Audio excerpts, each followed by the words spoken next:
మొదటగా ఈరోజు వైఎస్ఆర్ కాంగ్రెస్ పార్టీ కోసము, నా కోసము పనిచేసిన ప్రతి ఒక్క కార్యకర్త, ప్రతి ఒక్క నాయకుడు, ప్రజలు అందరికీ కూడా పేరు పేరు ధన్యవాదాలు తెలియజేసుకుంటున్నాను. It's a big question. And గెలిచినటువంటి సత్యకుమార్ కూడా ధన్యవాదాలు తెలియజేసుకుంటున్నాను. కంగ్రాచులేషన్స్. ఇట్స్ బిగ్ క్వశ్చన్ నాకు, అసలు ఎక్కడ ఏమి చేశాము అని. అంటే ఓవరాల్గా కూడా రాష్ట్ర ప్రభుత్వం కావచ్చు, నేను కావచ్చు, ఎప్పుడు కూడా పేదవాళ్ళకు అండగా ఉండాలా, పేదవాళ్ళకు తోడుగా ఉండాలని జగన్మోహన్ రెడ్డి గారు ఆలోచించారు. నేను అదే విధంగా ఆలోచించినాం. ఈ 5 years అయితే అసలుకు నేను ఎక్కడన్నా విజయవాడ అలాంటి ప్రాంతాలకు పోయి రాత్రి 2 గంటలకు వచ్చినా కానీ మళ్ళీ పొద్దున్నే 7 గంటలకల్లా లేచి ఇంటింటికి వెళ్ళి తిరగడం జరిగింది. వెల్ఫేర్తో పాటు డెవలప్మెంట్ చేయడం జరిగింది.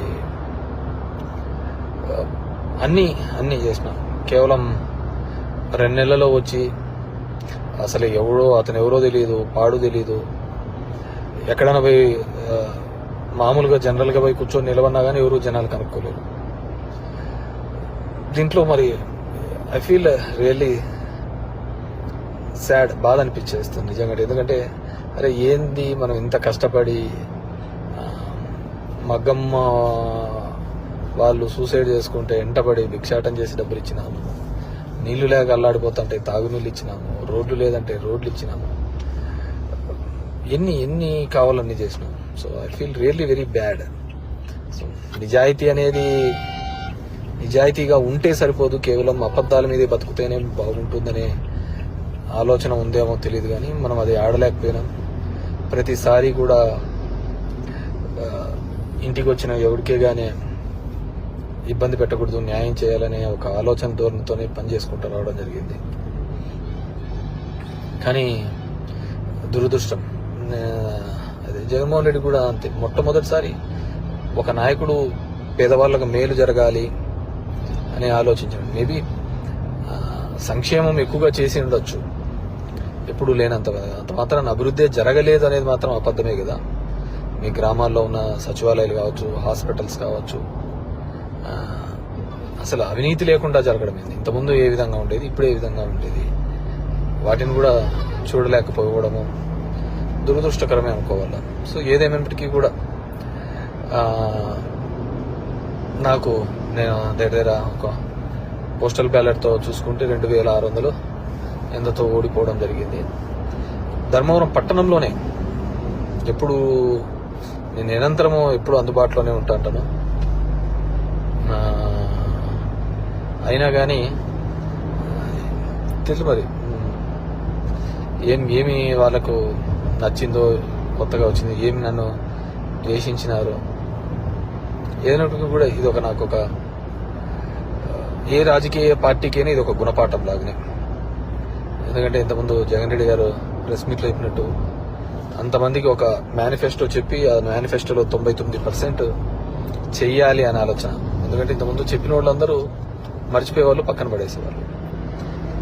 సో దానికి కన్నుంచావు చాలా ఉన్నాయని చెప్పి అబద్ధాలు అనే దాంట్ల మీద ఈ టైటిలింగ్ యాక్ట్ అంటారు, ల్యాండ్ టైటిలింగ్ యాక్ట్ అంటారు, ఇది అంటారు. అరే కొద్దిగా కామన్ సెన్స్గా ఆలోచించారు. గవర్నమెంట్ ఇచ్చిన ఇంటి పట్టాలకే రిజిస్ట్రేషన్ డాక్యుమెంట్లు ఇచ్చినాడు.